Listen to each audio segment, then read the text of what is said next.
बिस्मिल्लाहिर्रहमानिर्रहीम, बिस्मिल्लाहिर्रहमानिर्रहीम। कलाई का दर्द, रिस्ट पेन या कार्पल टनल सिंड्रोम ये बहुत ज्यादा है और दिन ब दिन मैं देख रहा हूँ कि ये बहुत ज्यादा इसके केसेस आ रहे हैं। उसकी वजह तो बेशुमार है और ये ज्यादा फीमेल में होता है और लेडीज में होता है, या ज्यादा जो काम करते हैं, लिखते हैं, हाथों का ज्यादा इस्तेमाल करते हैं उनमें होता है। अच्छा, जो हाथ से मतलब किसी भी किस्म के काम, फीमेल के सारे काम हाथों से करते हैं, आटा गूंदने से लेके सिलाई कढ़ाई से लेके और बच्चों को तैयार करना, उसमें खाना पकाना, इसलिए इनमें ये बहुत ज्यादा पाया जाता है। इसकी वजह तो ये है कि ये जो नर्व है वो कंप्रेस हो जाता है, कहीं पीछे दब जाता है, इसकी हड्डियां कमजोर हो जाती हैं।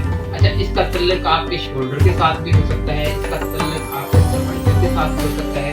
अगर सर्वाइकल इश्यूज हो तब भी ये मसला हो जाता है। तो एट द एंड ये होता है कि इसमें जो सप्लाई होती है वो कम हो जाती है।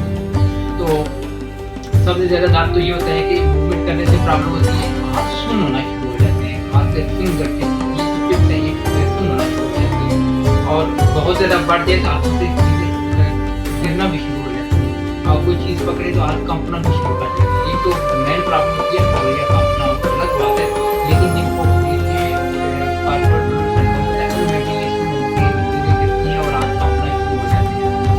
एंजाइटी हो जाती है और पेन होता है, ज़रा डिस्कम्फर्ट होता है, तो काम करने से हासिल हो जाती है।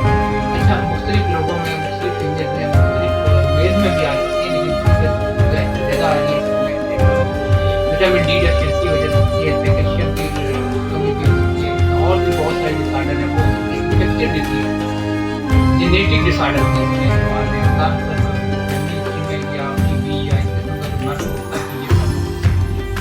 तो ये कार्पल टनल सिंड्रोम क्योंकि ये डायग्नोज होकर आ रहा है, मैं देख रहा हूँ, लेकिन इसको बड़ा अच्छे तरीके से वैसे भी डायग्नोज किया जा सकता है।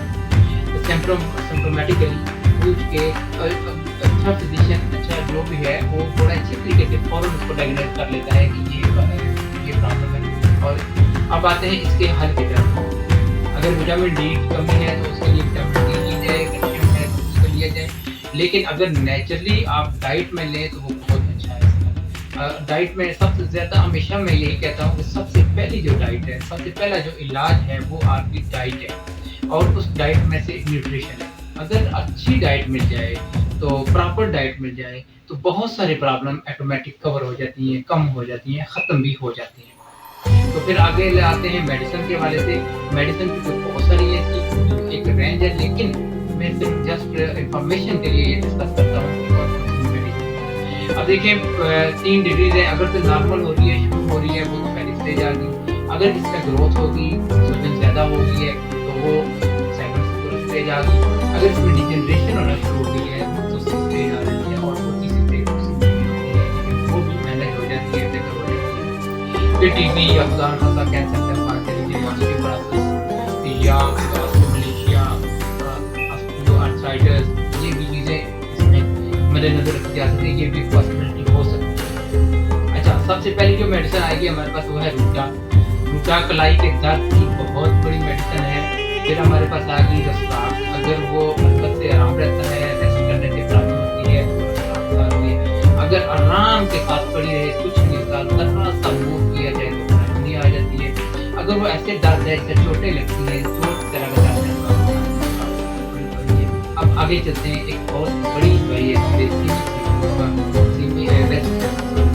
एक्टिया स्पाइकाटा और एक्टिया रेसिमोसा, ये बहुत बड़ी मेडिसिन है। इसके लिए कालूफाइलम में कालूफाइलम की बड़ी मेडिसिन है। बैक्टीरिया फ्लोर और बैक्टीरिया फास्ट, ये अपने अलामात के इलाज बड़ी दवाइयाँ हैं। दवाइयाँ बेलाडोना बड़ा अच्छा काम करती है, फास्फोरस है कोई बहुत अच्छा काम करती है, बैक्टीरिया कान बड़ा काम करती है। तो ये चंद एक इंफॉर्मेशन थी जो मैंने शेयर करने की कोशिश की। उम्मीद है कि ये पसंद आई होगी और ये इंफॉर्मेशन लेके देखिए। मेन जो चीज़ होती है इलाज, फिर मैं आपको हमेशा कहता हूँ इलाज कोई मुश्किल नहीं होता। डायग्नोज होते हैं, केस पता चला जाए कि मुझे है क्या और इसका इलाज करना कैसे है, कौन सी करना है। इलाज तो हर बंदे हर علاج ہے وہ کمپلیٹ کوئی بھی نہیں ہے، کوئی کتنے پرسینٹ کام ہے، کوئی کتنے پرسینٹ کام کمپلیٹ کوئی بھی نہیں ہے، لیکن علاج سب کے پاس ہے، کسی کے پاس تھوڑا ہے، کسی کے پاس زیادہ ہے. Doctor Hanif Mughal PhD